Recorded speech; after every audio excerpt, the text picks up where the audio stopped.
Queridos, muito bom dia. Eu gosto demais quando chega no domingo. E você? Não é? É muito bom. É uma oportunidade muito boa de, como igreja, estarmos juntos, louvando, engrandecendo o Senhor. Eu não sei como você chegou aqui. Às vezes a gente chega meio triste, a gente chega por conta das situações da vida. A gente termina chegando com tristeza no coração, né? Mas o importante é que chegou. É o importante que chegou e que, ao chegar, você seja ministrado pela comunhão uns com os outros, pela comunhão com outros irmãos, seja ministrado pelas músicas e, especialmente, seja ministrado pela palavra de Deus. Então, vamos lá? Abra aí sua Bíblia, em Efésios, capítulo 4. Eu vi que tem alguns visitantes aqui pela primeira vez. Para você que chega pela primeira vez aqui, deixa eu explicar que nós temos o hábito em nossa igreja de que as pregações sejam pregações expositivas de livros inteiros da Bíblia. Então, aos domingos pela manhã, nós estamos ouvindo as exposições em Efésios. Chegamos ao capítulo 4 de Efésios, vamos terminar hoje. E aos domingos pela manhã, à noite, melhor dizendo, você está convidado a vir também. À noite estamos expondo a primeira carta do apóstolo Pedro. Ok? Irmãos, lendo esse texto que nós vamos trabalhar hoje, eu lembrei de uma das minhas séries favoritas. Você gosta de série? Eu gosto, mas depende, né? Depende muito da série, a gente precisa ser muito criterioso. Mas uma das minhas séries favoritas vai dizer, se você ainda não sabe a minha idade, vai dizer qual que é. É Star Wars. Guerra nas Estrelas. Gente, para mim é uma das melhores séries já produzidas. Né? Aliás, não era nem série, né? Desde a época era uma sequência de filmes. Né?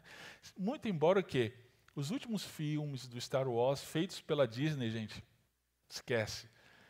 Terminou estragando os primeiros. Mas eu gosto muito dos primeiros filmes da Star Wars. Uma das coisas que mais me chama a atenção, a história é a história da República, da guerra da República contra o Império, bem contra o mal, e o mal representado lá pelo Darth Vader, né? E é bem interessante. E o que me chama a atenção, especialmente nesses filmes, são os Jedi. Os Jedi são guerreiros inspirados talvez aí nos guerreiros da Idade Média, né? Eles têm até espada, é uma espada de luz, é o sabre de luz. Né? Eles se vestem de uma forma muito especial, é um manto com um gorro, né, na cabeça, e eles têm um código de ética, eles têm um comportamento especial que os identifica. Aquele que é Jedi, ele não pode viver como qualquer pessoa. Ele não pode viver como qualquer um. Inclusive, o Jedi, ele não se casa. Isso aí eu não gostei muito, não. Né? Mas era um código de conduta deles. Né? E quando eles iam para algum lugar, chegavam num restaurante, alguma coisa assim, eles não tinham uma faixa na cabeça dizendo 100% Jedi. Não tinha isso. Mas logo as pessoas identificavam. Chegavam para ele e falavam, você é um Jedi, né? Porque a forma de se vestir, a forma de falar, a forma de se portar remontava à ordem do Jedi. Efésios capítulo 4, verso 17. O apóstolo Paulo, ele vai falar algo semelhante a isso. desde o início do capítulo 4, ele vem exortando os seus leitores a que, uma vez abençoados por Cristo, uma vez feitos filhos de Deus, uma vez tendo sido resgatados do império das trevas e transportados para o reino da luz, agora eles deveriam andar. Essa é a palavra que se repete várias vezes aqui a partir do capítulo 4. Eles deviam andar de modo digno daquilo que eles já haviam recebido. Capítulo 4, verso 1. Peço-vos que andeis de modo digno para com o chamado que recebestes. E o verso 7, ele vai repetir essa expressão. O verso 17. E nós vamos ver. Acompanhem comigo. Nós vamos trabalhar até o verso 32, mas essa primeira leitura vamos fazer até o verso 21. Diz assim: portanto, digo e dou testemunho no Senhor, que não andeis mais como andam os gentios em pensamentos fúteis, obscurecidos no entendimento, separados da vida de Deus pela ignorância e dureza do coração, havendo se tornado insensíveis, entregaram-se à devassidão para cometer com avidez todo tipo de impureza. Mas vós não aprendestes assim de Cristo, se é que de fato o ouvistes. Nele fostes instruídos conforme a verdade que está em Jesus. Vamos orar. Pai eterno, o Senhor é supremo, Senhor soberano sobre todas as coisas, Criador dos céus e da terra, Senhor absoluto sobre tudo. Reina no céu e na terra. E nós somos homens limitados, pecadores, rebeldes contra o Senhor. Mas o Senhor olhou para nós com tanta graça e misericórdia que enviou o teu único Filho, Jesus Cristo, para se sacrificar, dedicar a sua vida, para pagar pelos nossos pecados. E por isso te damos graças. Te damos graças ainda porque o Senhor assim nos fez a tua igreja, o teu povo. E te damos graças porque temos o privilégio de poder ouvir a tua palavra. Palavra do Pai para nós, teus filhos. Rogamos assim que o teu Espírito, o Espírito de Cristo, esteja mais uma vez ministrando a nós o teu querer, a tua vontade, e que Cristo seja exaltado mais uma vez na nossa igreja e a partir da nossa igreja. Em Cristo nós oramos. Amém. Queridos, em poucas palavras, o que Paulo vai dizer aqui nesse texto é: viva como aprendeu de Cristo. Viva como aprendeu de Cristo. Nós vamos entender isso aqui melhor. Primeiro, veja aqui nesse texto que nós acabamos de ler: viva como aprendeu de Cristo e não como os não crentes. Paulo faz um contraste aqui entre nós, crentes no Senhor Jesus Cristo, e os não crentes. Então, a vida dos crentes no Senhor Jesus Cristo, ela deve se contrapor à vida dos filhos das trevas, o que ele chama aqui de gentios. Quem que eram os gentios? Os gentios, para o judeu, é todo aquele que não é judeu. Mas Paulo ele usa aqui com um conceito um pouquinho diferente, bem interessante. Ele diz que o verdadeiro judeu é o crente no Senhor Jesus Cristo. Ora, então, todo aquele que não é crente no Senhor Jesus Cristo, ele é gentio. Então, esses gentios, Paulo passa a descrevê-los a partir do verso 17, olha só. Ele descreve, ele traz aqui as características desses gentios, desses não crentes. Antes de mais nada, eles vivem a partir de um pensamento fútil. Eles vivem na futilidade dos seus pensamentos. Em Romanos, capítulo 1, dá uma olhada lá na sua Bíblia, em Romanos, capítulo 1, o apóstolo Paulo ele vai mencionar o resultado de uma vida de rebeldia contra Deus. ele traz uma expressão que é repetida por 3 vezes. E essa expressão é: Deus os entregou. O ser humano, ele podendo dar glória a Deus, porque Deus ele se manifesta a todo ser humano através das coisas criadas, sol, lua, estrelas, todo mundo criado revela quem é Deus. Mas ao invés do ser humano se prostrar diante de Deus em adoração, ele não faz isso. Ao contrário, ele cria seus próprios deuses.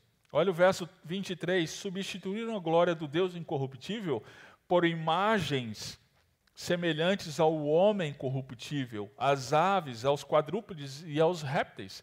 Ou seja, o homem, ele é idólatra. Ele cria seus próprios deuses e os chama de Deus.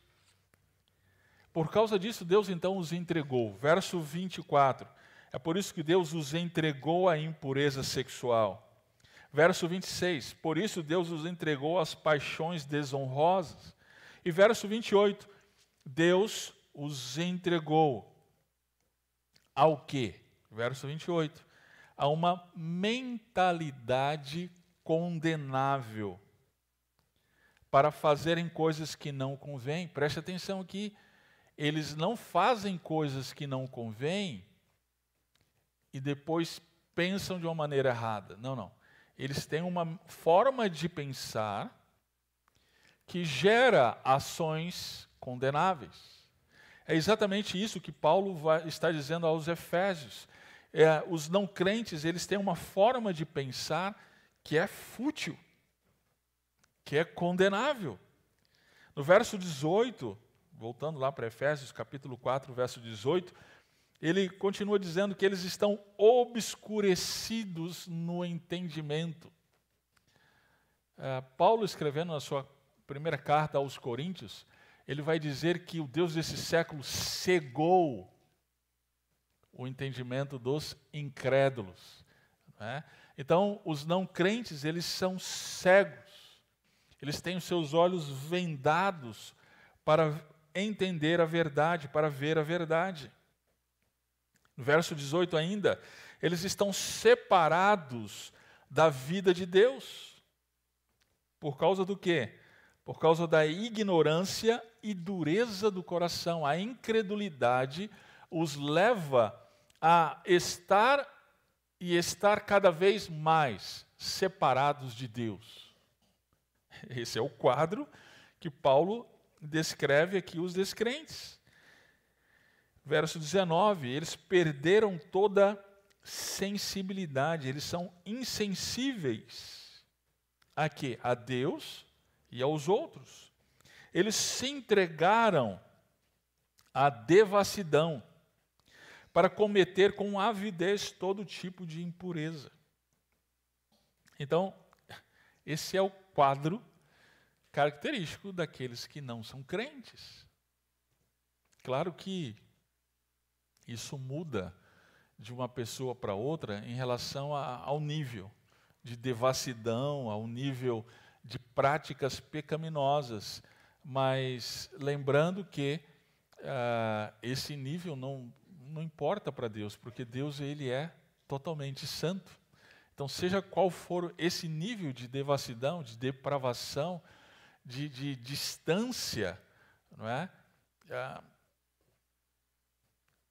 O fato é que estão mortos, como Paulo menciona no capítulo 2, verso 1, em seus delitos e pecados, separados totalmente de Deus.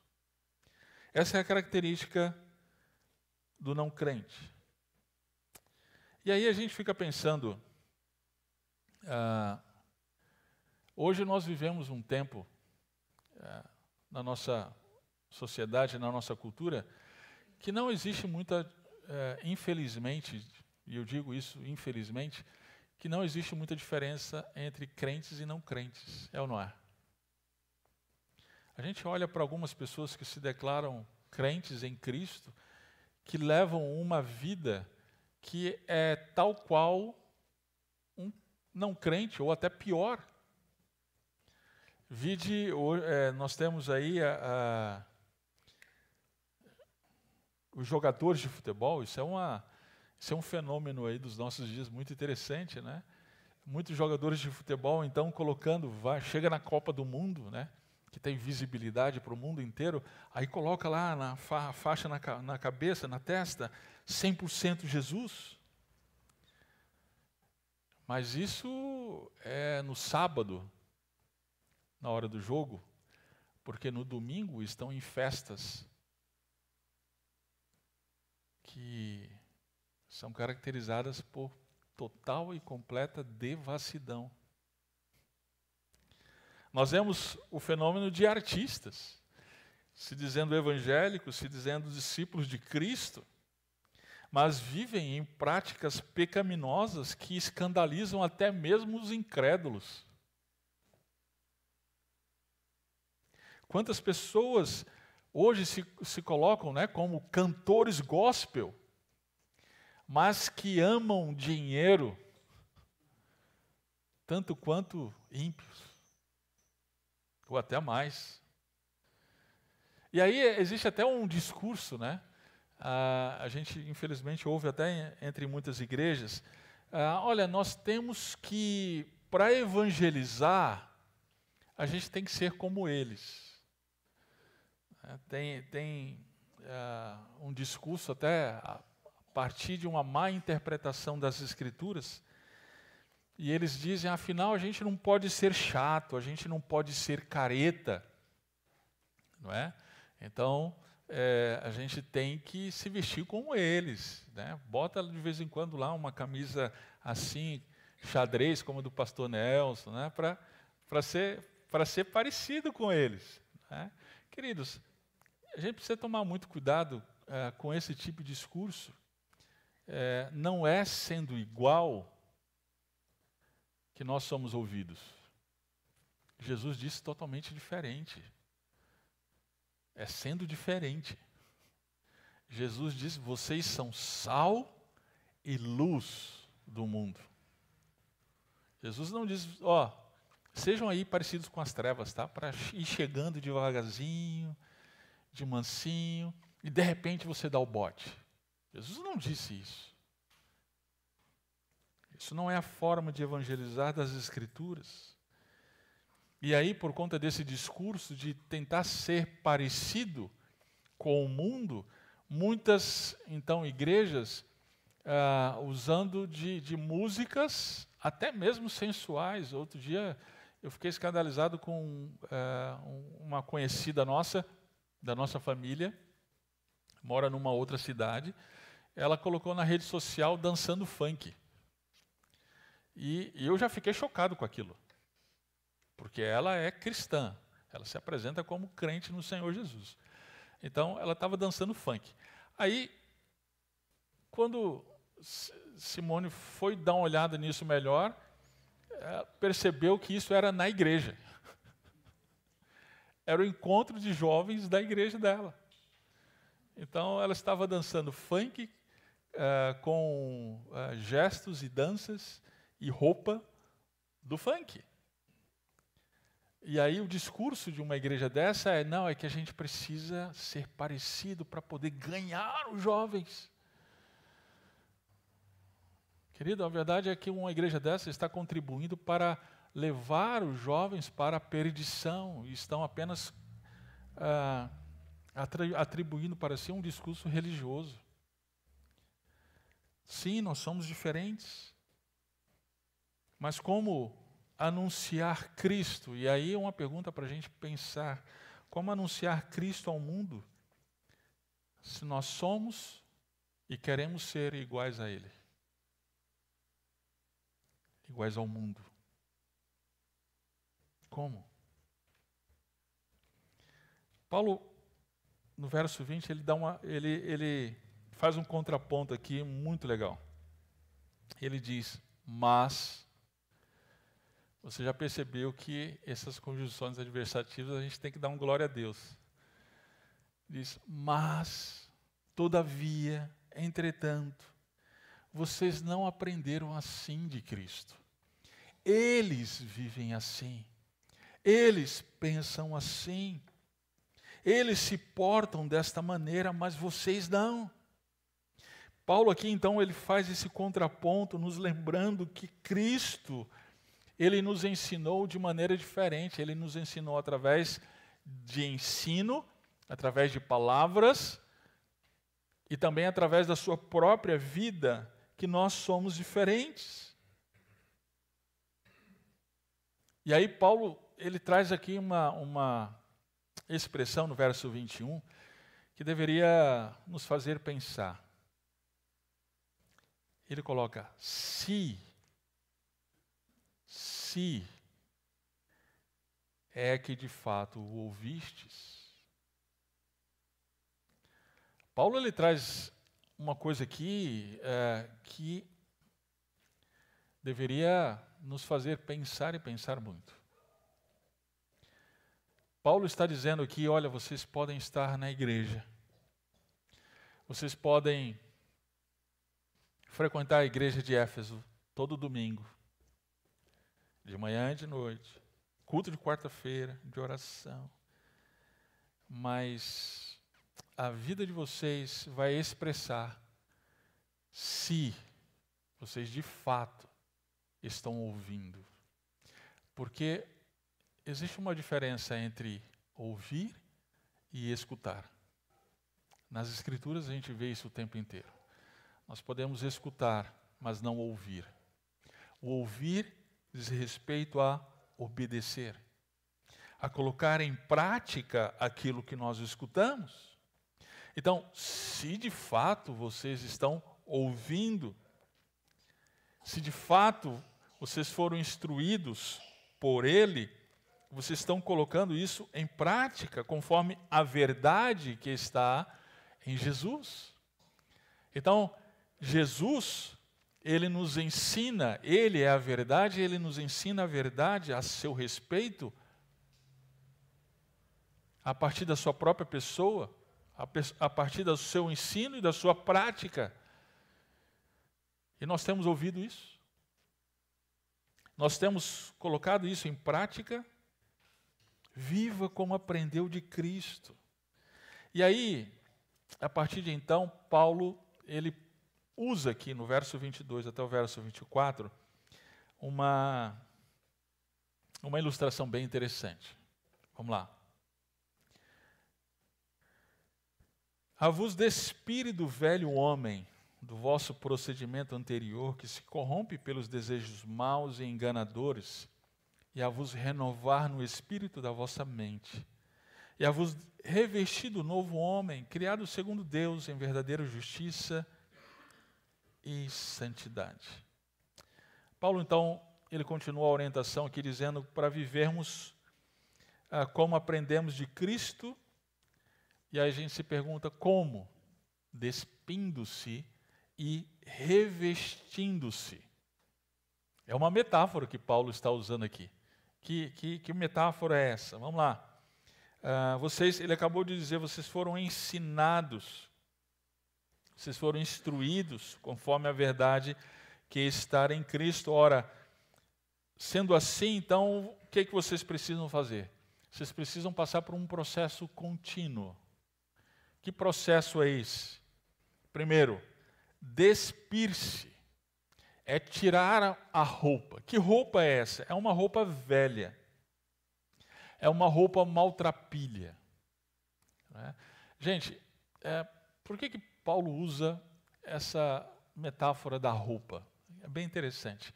Você já percebeu que roupa, ela não é só roupa? Né? Os homens gostariam que fosse só roupa. Mas as mulheres, elas sabem muito bem do que eu estou falando. Melhor do que os homens. A roupa, ela diz respeito à identidade. É ou não é? Roupa diz respeito à identidade.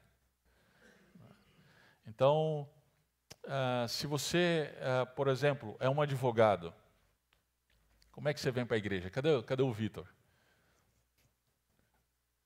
Vitor, fica de pé aí, Vitor.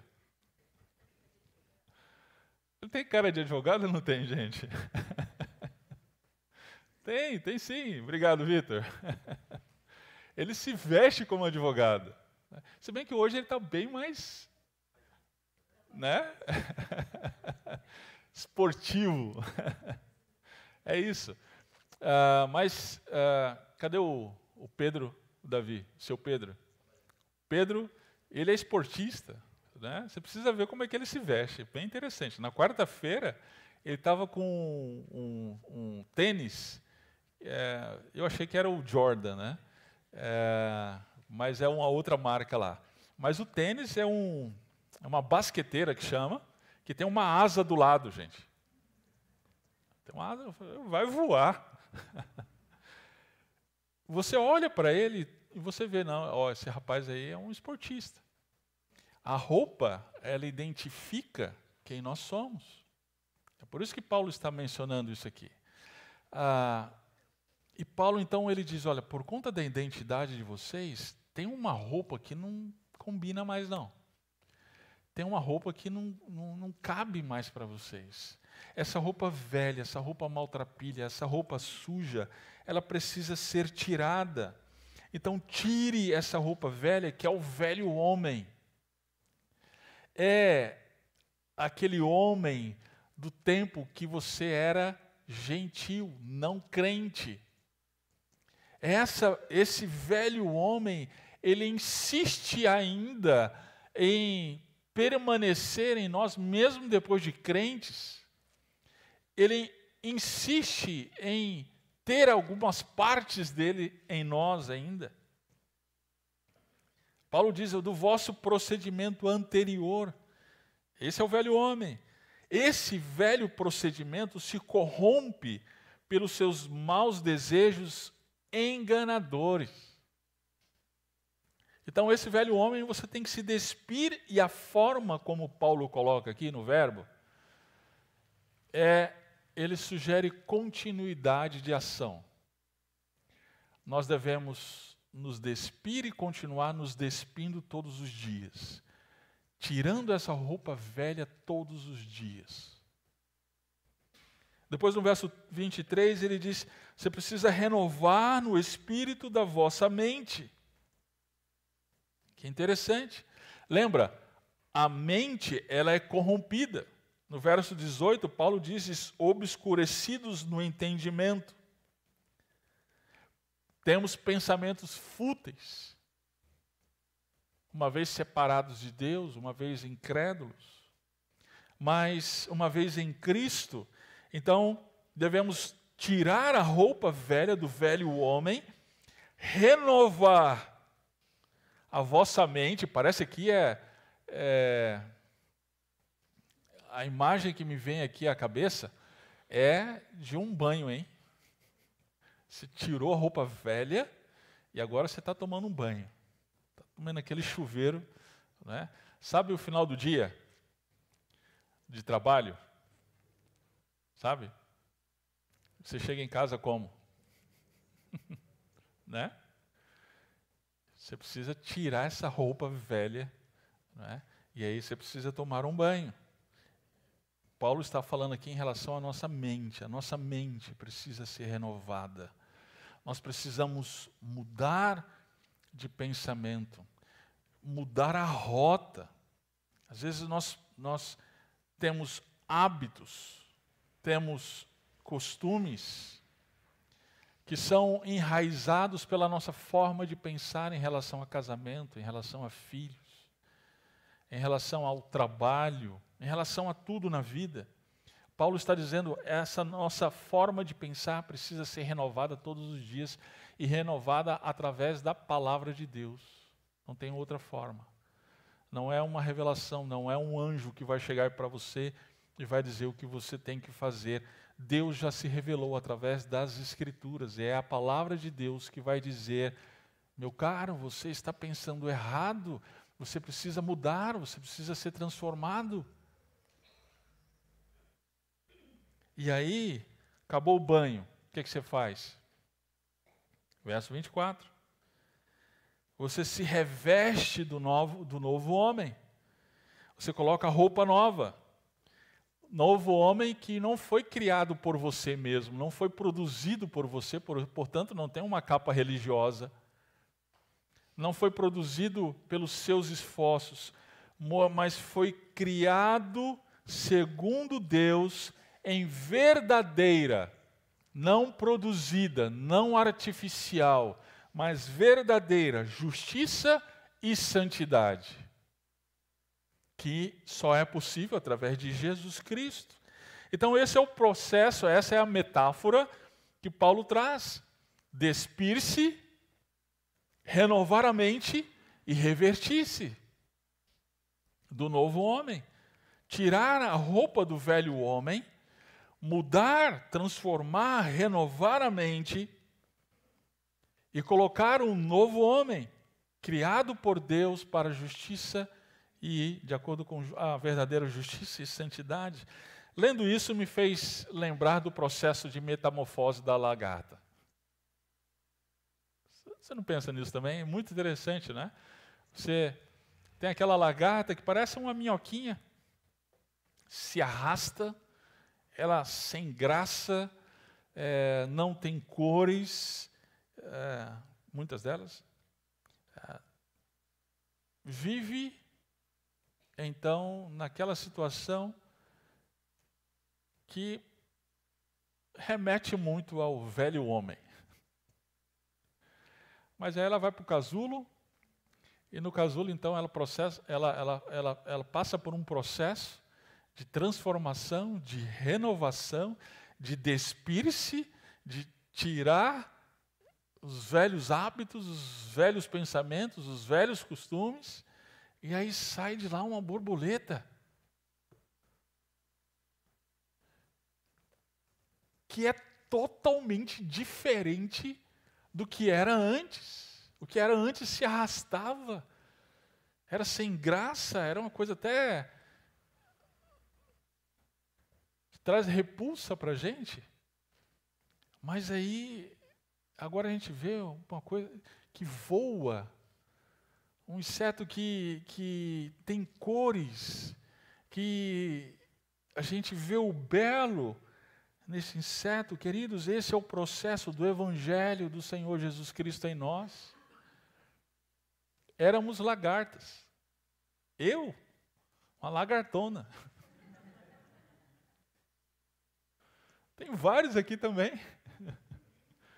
E aí vem Jesus Cristo mudando, transformando a gente. Olha que borboleta grande, enorme e bonita se fez o João, gente. Borboletona. Como Deus, Ele transforma as nossas vidas. Como somos diferentes de anos atrás. Isso não é o nosso esforço, não é a nossa capacidade de transformação, mas é o poder do Evangelho, colocando a gente num casulo e transformando a gente em belas borboletas. É Cristo Jesus em cada um de nós. É esse o processo que Paulo ele está dizendo. Olha, faça isso, se coloque diante de Cristo para que Ele o transforme diariamente. E aí Paulo ele vai dar exemplos desse processo. Ele vai dar alguns exemplos aqui, do verso 25 até o verso 32. Vamos ler. Por isso, abandonai a mentira e cada um fale a verdade com seu próximo, pois somos membros uns dos outros. Quando sentirdes raiva, não pequeis, e não conserveis a vossa raiva até o pôr do sol. Nem deis lugar ao diabo. Aquele que roubava, não roube mais. Pelo contrário, trabalhe, fazendo com as mãos o que é bom, para que tenha o que repartir com quem está passando necessidade. Não saia da vossa boca nenhuma palavra que cause destruição, mas só a que seja boa para a necessária edificação, a fim de que transmita graça aos que a ouvem. E não entristeçais o Espírito Santo de Deus, com o qual fostes selados para o dia da redenção. Toda amargura, cólera, ira, gritaria, blasfêmia, sejam eliminadas do meio de vós, bem como toda maldade. Pelo contrário, sede bondosos e tende compaixão uns para com os outros, perdoando uns aos outros, assim como Deus os perdoou em Cristo. Paulo ele vai trazer aqui exemplos práticos dessa transformação. Que exemplos Paulo traz aqui? Primeiro, verso 25, a mentira. É interessante, ele traz a roupa antiga, ele traz a recomendação, a ordem, ele fala da roupa nova e a justificativa pelo qual nós devemos colocar a roupa nova. Todos os exemplos que ele dá, ele traz isso. Roupa antiga, ordem, roupa nova, justificativa. Vamos acompanhar. Vamos lá, verso 25. Em relação à mentira. Qual que é a roupa antiga? A mentira. Qual que é a ordem? Abandonai. Qual que é a roupa nova? Falar a verdade. Cada um com o seu próximo. E aí ele traz a justificativa. Somos membros uns dos outros. Ou seja, mentir para o outro é mentir para si mesmo.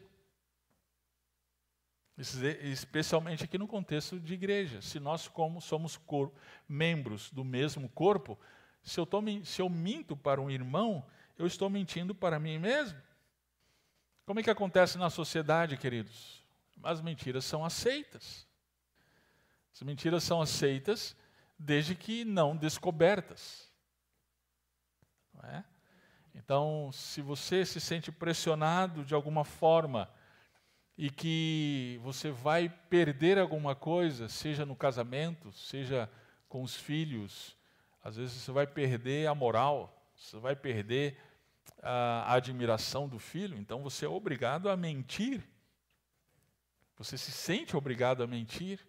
Não é? É assim que nós lidamos quando somos pressionados. Mas em Cristo, a gente deixa essa roupa velha, a gente passa a pensar de uma maneira diferente e colocamos a roupa nova. E qual que é a roupa nova? Falamos a verdade, mesmo que isso nos traga prejuízo. Mesmo que isso nos traga algum tipo de prejuízo, seja na família, seja nos negócios. Falamos a verdade.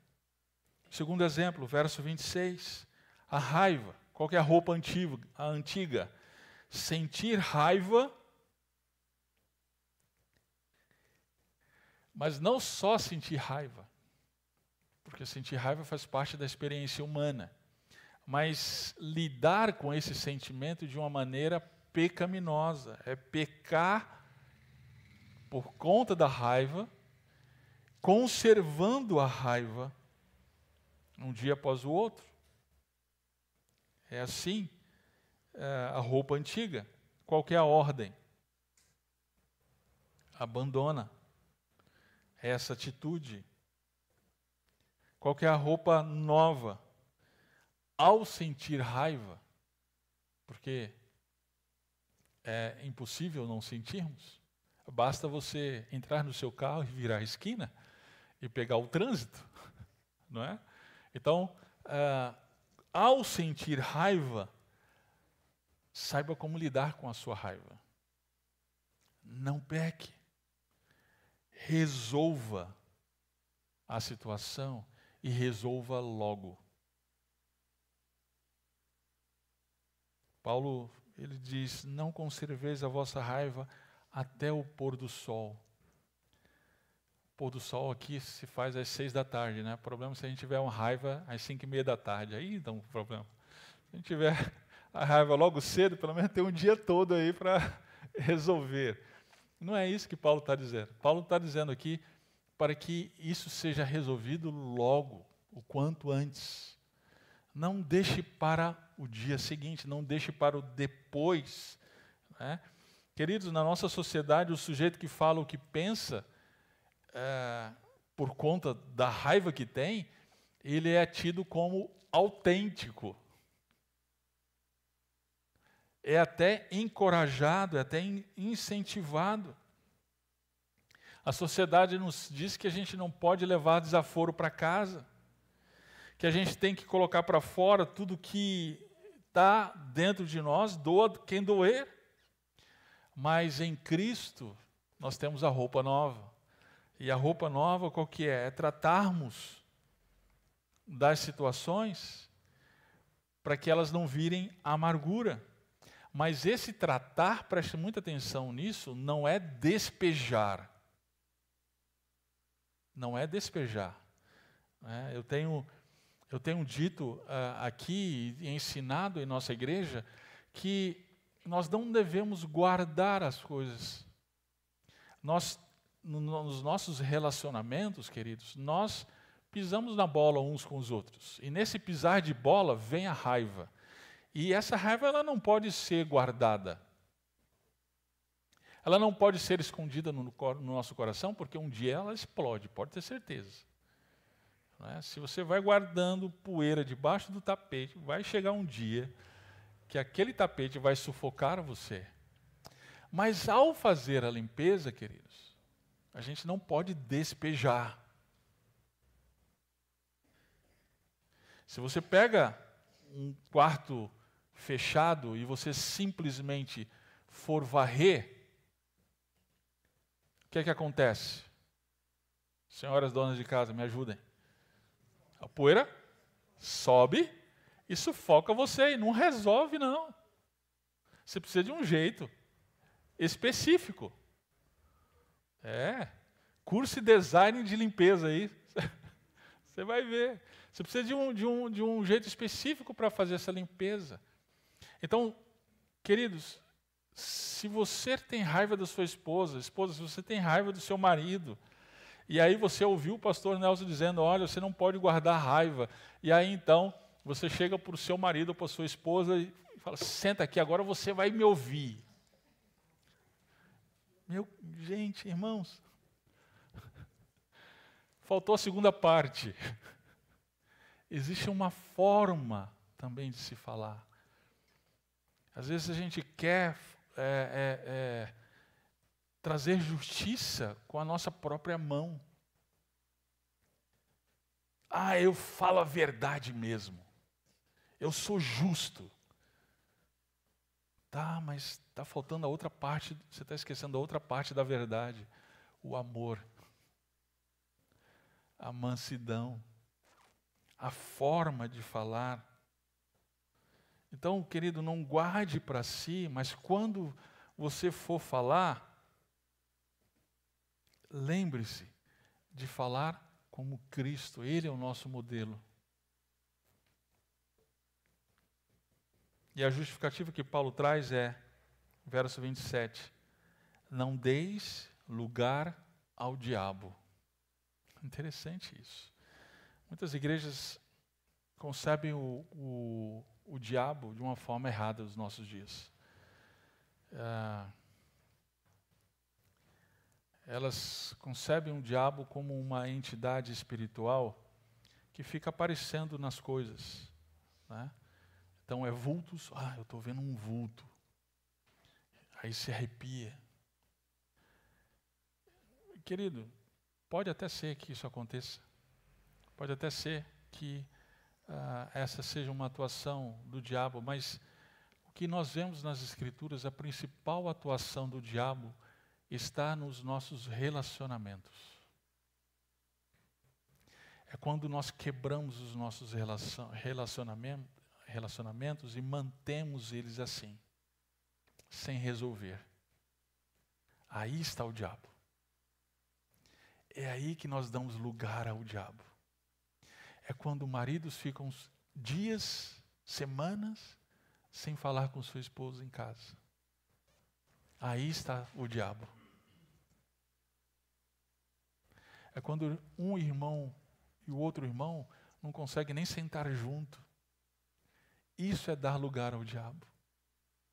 É quando amarguras são guardadas sem ser tratadas. Aí a gente vai conversar, aí traz coisa lá do passado, né? Você lembra lá em 1947? Quando estava lá naquela situação e você falou isso, isso, isso. Meu irmão, desde então, olha o lugar que você deu para o diabo. Olha o espaço que você deu para o diabo. E o apóstolo Paulo, então, ele vai dizer, não dê lugar ao diabo. Resolva. Procura teu irmão. Procura com jeito. Procura com mansidão, com amor. Mas procura. Vai tentar resolver a situação. Uma outra ilustração que Paulo traz está no verso 28. É o roubo. Então, a velha roupa é o roubo, a ordem. Deixar o roubo, a roupa nova. Trabalhar, fazendo com as mãos o que é bom. Qual que é a justificativa? Para que tenha o que repartir com quem está passando necessidade. Queridos, na nossa sociedade, na nossa cultura, é considerado esperto aquele que se dá bem, né? Aquele que se dá bem em tudo, seja nos negócios, nas transições financeiras. Esse é o esperto. Mesmo que isso seja feito de maneira desonesta. Infelizmente, existem cristãos, pessoas que se declaram cristãs, que agem dessa forma. Deixa eu dizer uma coisa para você. Com certeza essas pessoas, mais cedo ou mais tarde, elas vão viajar para Portugal e lá elas vão ouvir: lugar de ladrão é na prisão.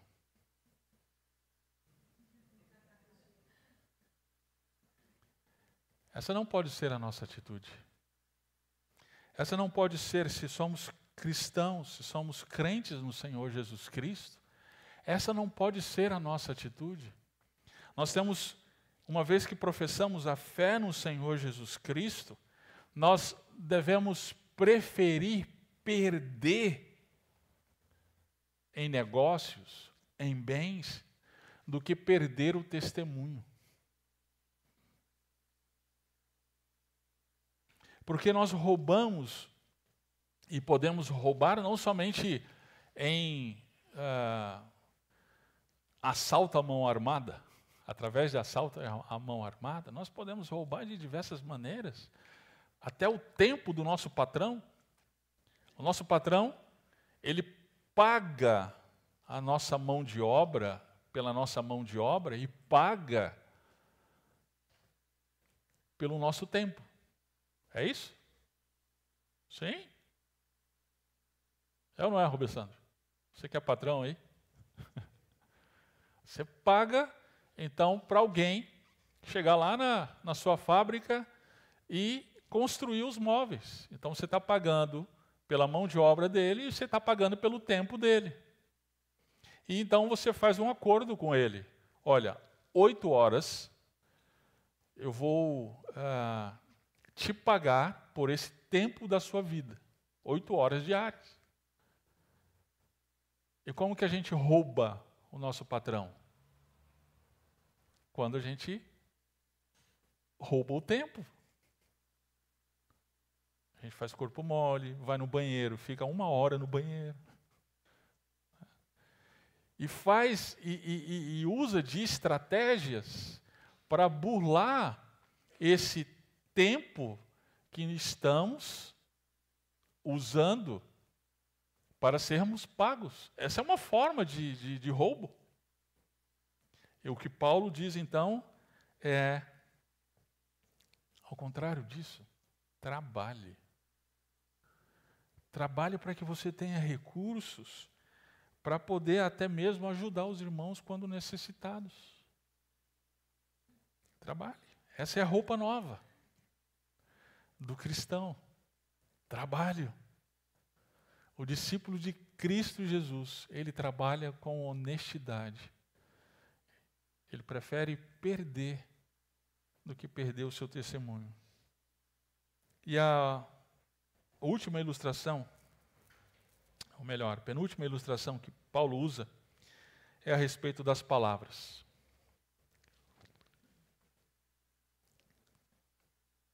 Qual que é, está no verso 29 e 30. Qual que é a roupa antiga? Palavras torpes. Talvez você tenha ouvido que essa palavra torpe diz respeito a palavrão. Não é só isso.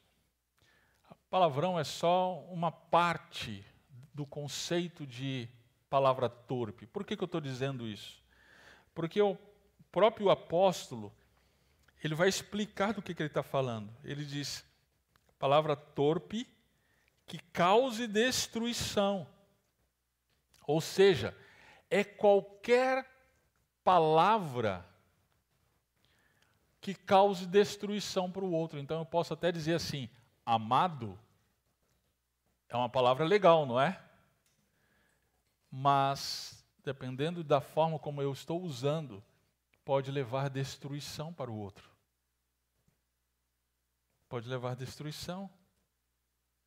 Interessante porque o verso 30, ele vai dizer que isso entristece o Espírito Santo de Deus. Ele diz, não entristeçais o Espírito Santo de Deus, com o qual vocês foram selados para o dia da redenção, ou seja, vocês passaram a ser propriedade de Deus, e a evidência disso é o selo do Espírito Santo de Deus. Todos nós somos selados pelo Espírito Santo de Deus, uma vez crentes no Senhor Jesus Cristo. Não existe uma segunda bênção. Não. Uma vez crentes no Senhor Jesus, nós somos selados pelo Espírito Santo da promessa, selados, reservados para o dia da redenção, o dia do Senhor Jesus Cristo. Ora, se é assim, e de fato é, então não entristeça o Espírito Santo ao usar das suas palavras para ferir o outro. Queridos, na nossa sociedade, as palavras elas são usadas como espadas. Na nossa cultura, nós usamos as palavras para nos defender e atacar o outro, para fazer valer as nossas vontades, para fazer valer os nossos sentimentos, as nossas emoções. Mas, querido, em Cristo, a roupa nova é, as palavras não são espadas, elas são pá de pedreiro, ou colher de pedreiro. Elas edificam, elas constroem.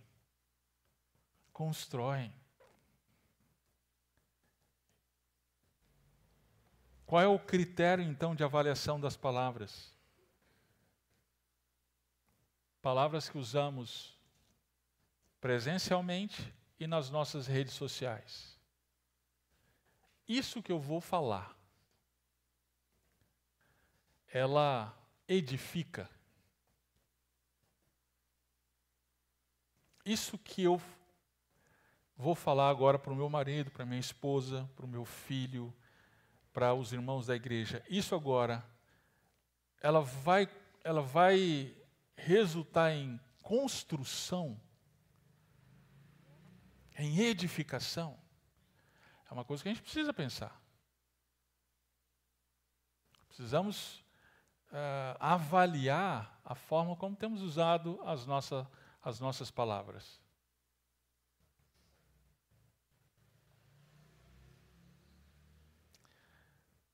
Existem alguns irmãos que reclamam de solidão. Ninguém me ama, ninguém me quer. Reclamam de solidão, inclusive na igreja. Talvez seja a ocasião de avaliarmos. Será que a forma como eu tenho me comunicado tem expressado o meu coração, que é um coração amargo? E aí é a questão da gente, porque a palavra de Deus diz que a boca fala do que está cheio, o coração. Então não é simplesmente mudar a fala, mas é verificar o coração, é limpar o coração, é ver como está o nosso coração. Se o nosso coração ele está em amargura, se ele é cheio do que Paulo mencionou já aqui, raiva. Então, pode ter certeza, uma hora isso vai sair de algum jeito. Então, se as suas palavras elas são marcadas por feridas, e as pessoas não conseguem chegar perto de você, porque sabem que vai vir uma crítica a qualquer momento, porque sabem que vai vir uma palavra dura, então você precisa ver como está o seu coração e se colocar diante de Cristo. Senhor, muda o meu coração. Muda. Que o meu coração seja um coração não de amargura, mas um coração de alegria. Que essa alegria seja expressa em palavras e atitudes. Na sequência, Paulo, exatamente por isso que Paulo vai dizer, usando aqui o último exemplo, toda amargura, cólera, ira, gritaria, blasfêmia, sejam eliminadas do meio de vós, bem como toda maldade. Queridos, isso aqui não acontece na nossa igreja, graças a Deus. Graças a Deus. Graças a Deus. Isso. Vocês estão comigo. Mas eu já vi igrejas marcadas por gritaria. Igrejas marcadas com, por exemplo, no culto administrativo. Por isso que eu gosto muito de lembrar que a assembleia administrativa, ela não é uma assembleia administrativa, é um culto administrativo. É uma assembleia de Deus, em que nós estamos juntos tratando de assuntos pertinentes à igreja, mas nos respeitamos, mas estamos em culto, mas somos gentis na expressão das nossas opiniões, somos gentis uns com os outros. Eu já vi igrejas em que cadeira voa. Pastores saindo arrastados. Paulo está dizendo aqui, tira essa velha roupa. Renove o seu pensamento e coloque a roupa nova. A velha roupa é cólera, é ira, é gritaria. Quantas casas são marcadas por gritaria? Mulheres gritando com seus filhos, homens gritando com suas esposas. Tira essa velha roupa e agora coloca a nova roupa que foi criada em Cristo Jesus. Verso 32, bondade, compaixão, perdão, assim como Deus vos perdoou em Cristo. Ou seja, assim como nós recebemos de Deus o perdão, assim como nós recebemos de Deus por meio de Cristo Jesus, a graça, a misericórdia, a bondade, a compaixão, então isso é transmitido para minha esposa, isso é transmitido para os meus filhos, isso é transmitido para quem está ao meu redor. Querido, será que a sua esposa, ela pode dizer que você é um homem bondoso? Será que ela pode dizer que você é um homem perdoador, compassivo, misericordioso? Se não, e você continua professando a fé em Cristo, você precisa mudar de roupa. Você está usando a velha roupa. Precisa ter a renovação da sua mente. Viva como você aprendeu de Cristo. Queridos, querida, se o testemunho... Irmãos, o casamento é uma bênção. Eu vou repetir, o casamento é uma bênção. Sabe por quê? Vários motivos. A gente pode passar a vida toda aqui dizendo quais são os motivos. Mas um motivo que me vem à mente agora é o seguinte. Ele nos ajuda a ver o nosso próprio coração. O casamento, ele nos ajuda a ver quem nós realmente somos. Porque a verdade é que a gente maqueia o tempo inteiro. Isso é natural. Isso é do velho homem, né? A gente produz Nelsons o tempo inteiro. Mas aí vem a esposa da gente dentro de casa e mostra o verdadeiro Nelson. Diante disso, a gente precisa, então, parar para pensar: Senhor, me ajuda aqui a trocar essa roupa. Esse Nelson velho tem que mudar. Renova aqui a minha mente, renova aqui o meu coração. E aí, colocar a roupa nova. Eu quero te encorajar nessa manhã a viver o verdadeiro evangelho na sua vida. A aplicar o verdadeiro evangelho para você no dia a dia, meu querido. O evangelho não é vir para a igreja. O evangelho é para ser vivido todos os dias. Vir para a igreja é um dos resultados do evangelho, que é louvor e adoração àquilo que o Senhor fez por nós. Aí a gente vem para a igreja e louva ao Senhor como igreja. Mas o evangelho é para ser vivido na sua inteireza todos os nossos dias, aonde Deus tem colocado. Vamos orar por isso. Que o Senhor,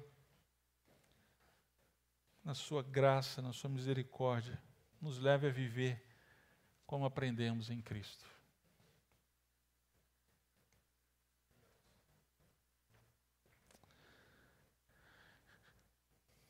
Pai eterno, nós louvamos e engrandecemos o teu santo nome. O Senhor é tão bom, tão compassivo, tão misericordioso, a ponto de enviar teu único filho para morrer por nós. Te damos graças por isso, Senhor. E obrigado porque assim como o Senhor nos alcançou, o Senhor segue nos alcançando apesar de nós. Apesar das nossas falhas, apesar, Senhor, de tantas vezes que temos dúvidas, o Senhor segue nos alcançando, e isso é por conta da tua graça e misericórdia. Senhor, que o teu Espírito nos leve a ter essa mesma atitude com os outros, a viver conforme nós aprendemos em Cristo, a viver demonstrando graça, misericórdia, perdão. Quando o outro, Senhor Deus, erra conosco, que eles recebam de nós graça, misericórdia, perdão. Quando a nossa esposa, marido, filhos erram, que eles recebam de nós graça, misericórdia e perdão. Quando os nossos irmãos na igreja erram, que eles recebam de nós graça, misericórdia, compaixão, perdão. E assim Cristo seja glorificado, porque estamos revestidos dele, tão somente dele. É assim que nós oramos nessa manhã, em Cristo Jesus. Amém.